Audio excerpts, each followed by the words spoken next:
গ্রামাঞ্চলের সরকারি হাসপাতাল বা স্বাস্থ্যকেন্দ্রে যখন প্রসূতি বা মুমূর্ষু রোগী আসেন তখন এক সেকেন্ডও মূল্যবান। কিন্তু সেই জরুরি মুহূর্তে যদি দূরের ভাড়া বাড়ি থেকে চিকিৎসক বা নার্সদের ডেকে আনতে অতিরিক্ত সময় নষ্ট হয়, তার চড়া মাশুল দিতে হয় সাধারণ মানুষকে। জরাজীর্ণ ছাদ, বৃষ্টির জল চুইয়ে পড়া কিংবা সাপের উপদ্রব, এমন নানা ভয়ে যে স্বাস্থ্যকর্মীরা সরকারি কোয়ার্টার ছেড়ে বাইরে থাকতে বাধ্য হতেন, এবার সেই চেনা ছবিতে আসছে বড় বদল। মুখ্যমন্ত্রীর ভাবনাকে বাস্তবে রূপ দিয়ে গ্রাম বাংলার প্রত্যন্ত অঞ্চলে চিকিৎসক ও স্বাস্থ্যকর্মীদের জন্য নিরাপদ ও বাসযোগ্য সরকারি আবাসনের ব্যবস্থা করার সিদ্ধান্ত নিয়েছে রাজ্য।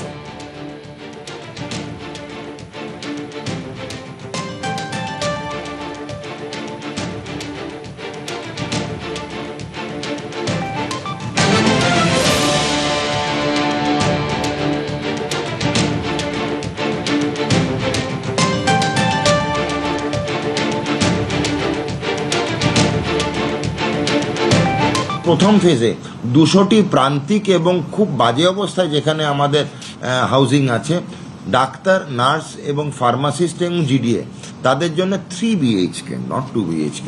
ডাক্তারদের জন্য 3 BHK শীতাতপ নিয়ন্ত্রিত, সিস্টারদের জন্য 2 BHK বড় 650 স্কোয়ার ফিট, 750 স্কোয়ার ফিট ডাক্তারদের জন্য, আর 550 স্কোয়ার ফিট হচ্ছে আমাদের গ্রুপ ডি এবং ফার্মাসিস্টদের জন্য। তো এটা অনুমোদন তো হয়েই গেছে।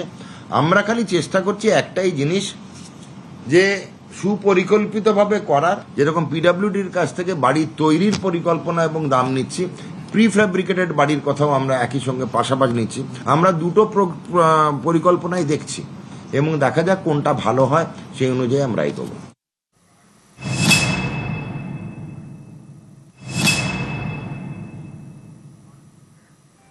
প্রত্যন্ত গ্রাম, দুর্গম এলাকায় কর্মরত চিকিৎসক হোক বা নার্সিং স্টাফ, থাকার জায়গার সমস্যার অভিযোগ অনেক দিনের।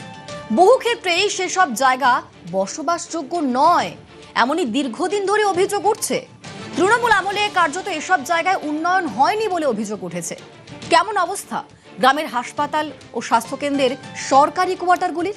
ঘুরে দেখল নিউজ 18 বাংলা।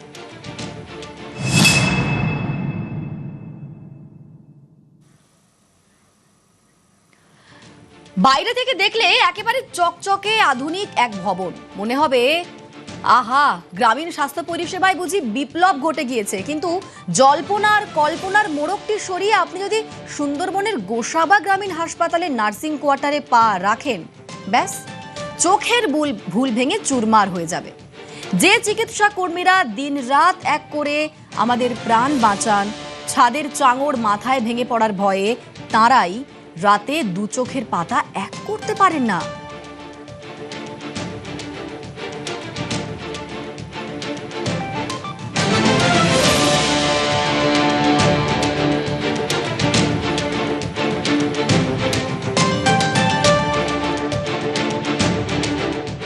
কোয়ার্টারগুলো আপনি দেখতে পাচ্ছেন, কোয়ার্টারগুলো ভাঙা আছে সব। এই মশারি লেগে ঘুমাই, সাপ টাপ বেরোয় না। কোয়ার্টার করে দিলে খুব ভালো, কোয়ার্টার করলে ভালো করে থাকা যাবে। অনেকগুলো কোয়ার্টার আছে, শুধু এরকমই অবস্থা সব।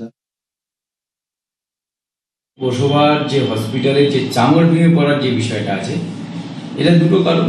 একটা, যখন বিল্ডিং নির্মাণ হয়েছিল সেই সময় সঠিক মেটেরিয়াল দিয়ে করেনি, আর বিল্ডিং নির্মাণ তাদের তো সময় হয়েছে, কারা রক্ষণাবেক্ষণের আগে ছিল, তারা এর জন্য দায়িত্ব তাদের।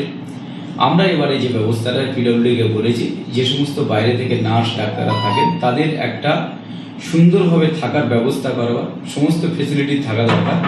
সেই জন্য আমরা এই ব্যবস্থা নির্মাণ করবার জন্য আমরা উপযুক্ত ডিপার্টমেন্টকে বলেছি, ডিএম সাহেবকে বলেছি, যে ব্যবস্থা এখানে নির্মাণ হবে। একের পর এক কোয়ার্টারের অবস্থা এরকম, জঙ্গলে ভরা, গাছগাছালিতে ভরা, এবং এই যে হচ্ছে কোয়ার্টার, তার চারিদিকে ফাটা এবং অনেক জায়গায় কার্নিশ ভেঙে গেছে, জানলা ভেঙে গেছে, সেই সেটটি কিন্তু ভেঙে পড়ে এবং এই জানলার যে কাজ, সেই কাজটিও কিন্তু ভেঙে রয়েছে। কেউ আসেন উত্তর 24 পরগনা, কেউ আসেন কলকাতা থেকে, কেউ বারুইপুর থেকে। অতএব এই সব কোয়ার্টারে দেখাবো, এই সব কোয়ার্টারে কিন্তু তাদের থাকতে হয়। একদিকে সাপের উপদ্রব, অন্যদিকে ভাঙাচোরা কোয়ার্টার। শুধু তাই নয়, যখন তখন চাঙড় ভেঙে পড়ছে, রাতে বিরাতে বেরোতে গেলে সাপের কামড়ের ভয়, এবং সেই সব কোয়ার্টারে কিন্তু তাদের থাকতে হয়। এবার দেখাবো হুগলির হরিপাল কোয়ার্টার, সরকারি কোয়ার্টার, সেখানকার ছবি। বাইরে জঙ্গল, দেওয়ালে গজিয়ে ওঠা বট অশ্বত্থের শিকড় আর মাথায় ঝুলতে থাকা ভাঙা বাতি স্তম্ভ। কোনো ভুতুড়ে বাড়ির গল্প নয়, এটাই হুগলির হরিপাল গ্রামীণ হাসপাতালের স্বাস্থ্যকর্মী আবাসনের বর্তমান ছবি। নজরদারির অভাবে দিনের পর দিন পড়ে থেকে কোয়ার্টারগুলো আজ কার্যত আবর্জনা স্তূপ। ফলে বাধ্য হয়েই কোনো ডাক্তার বা নার্স এখানে থাকেন না, আর তার খেসারত দিতে হয় সাধারণ রোগীদের।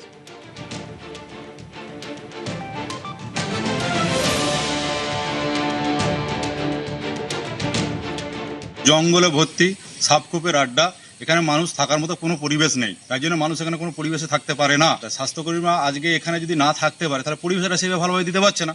তাদের একটা জায়গায় যাতায়াত করতে যে সময় লাগবে, সেই সময়টা যদি তারা এখানে অন্তত থাকতে, তাহলে এক্সট্রা সময় তারা পরিষেবাটা কিছু দিতে পারে মানুষ। খুবই অবস্থা খুব খারাপ। ডাক্তার নার্সেরা যদি কাছে থাকতে পারে পেশেন্টের কাছাকাছি, তাহলে পেশেন্টরা অনেক পরিষেবাটা পাওয়া যায় দ্রুত। তারাই আসতে অনেক দূর থেকে আসতে মানে অর্ধেক সময় মানুষের অনেক সময় ব্যয় হয়ে যাচ্ছে। বিগত দিনে সরকার এই সমস্ত যে স্বাস্থ্যকর্মীদের আবাসনগুলো দিকে কোনো রক্ষণাবেক্ষণ করেনি, কোনো নজরদারি হয়নি, যার ফলে এই যে আবাসনগুলো হয়ে গেছে সেই আবাসনগুলোতে শ্যাওলা জমেছে, গাছপালা হয়েছে, বট গাছের শিকড় পর্যন্ত বেরিয়ে গেছে। সমস্ত আবাসনের যে ঘর কোয়ার্টার সেগুলো কিন্তু বন্ধ রয়েছে।